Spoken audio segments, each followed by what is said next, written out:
मुगल सम्राट अकबर और उनके सबसे प्रिय दरबारी बीरबल की मित्रता और बुद्धिमानी की चर्चा पूरे राज्य में थी।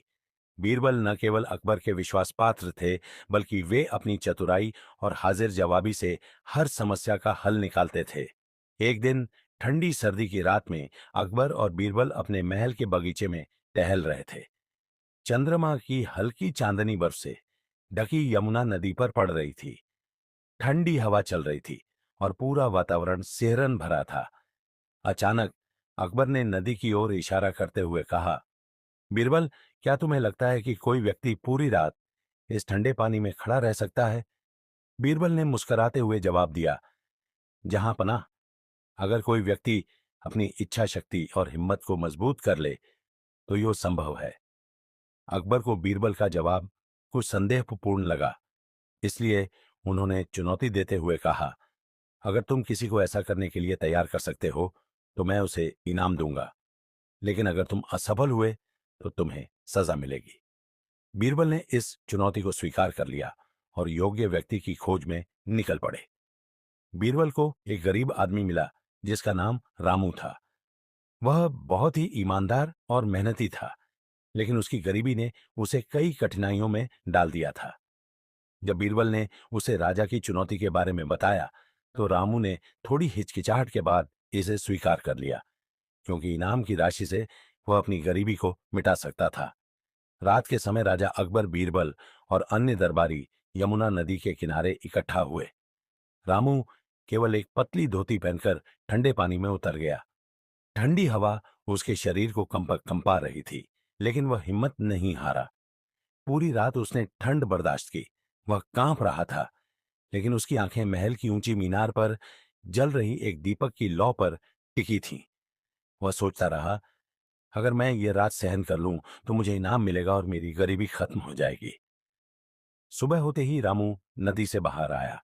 उसके शरीर पर बर्फ जम चुकी थी, लेकिन उसने अपनी परीक्षा पूरी कर ली थी। राजा अकबर ने उससे पूछा, रामू, तुमने पूरी रात यह ठंड कैसे सहन की?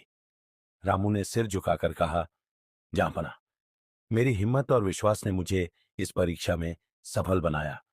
मैं सारी रात महल की मीनार पर जल रहे दीपक को देखकर खुद को प्रेरित करता रहा।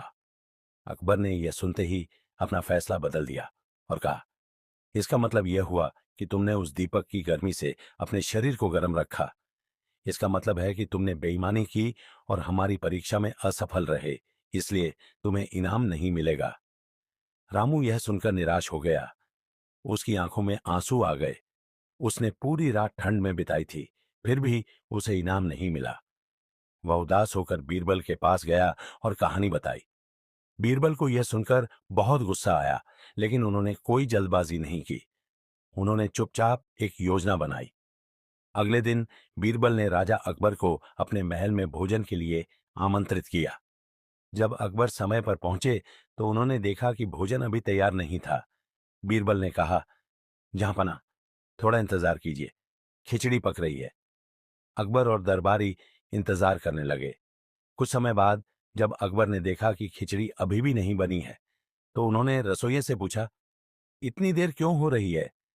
रसोइये ने कुछ नहीं कहा, बस बीरबल की ओर इशारा कर दिया। अकबर खुद जाकर देखने लगे कि खिचड़ी कहाँ पक रही है। जब उन्होंने देखा तो चौंक गए।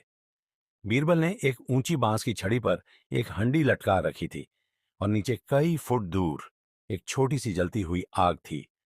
अकबर ने हैरानी से पूछा, बीरबल, इतनी ऊंचाई पर लटकी हंडी में खिचड़ी कैसे पक सकती है? आग तो उससे बहुत दूर है।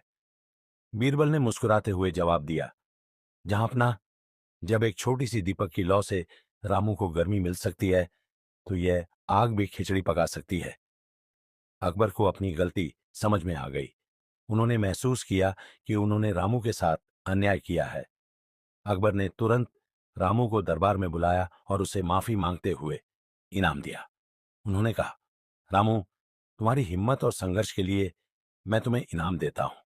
तुम्हारे साथ अन्याय हुआ था, जिसे अब मैं ठीक कर रहा हूं। रामू खुशी खुशी अपने इनाम को लेकर अपने घर चला गया। बीरबल की बुद्धिमानी ने एक बार फिर अकबर को सच्चाई का एहसास कराया था।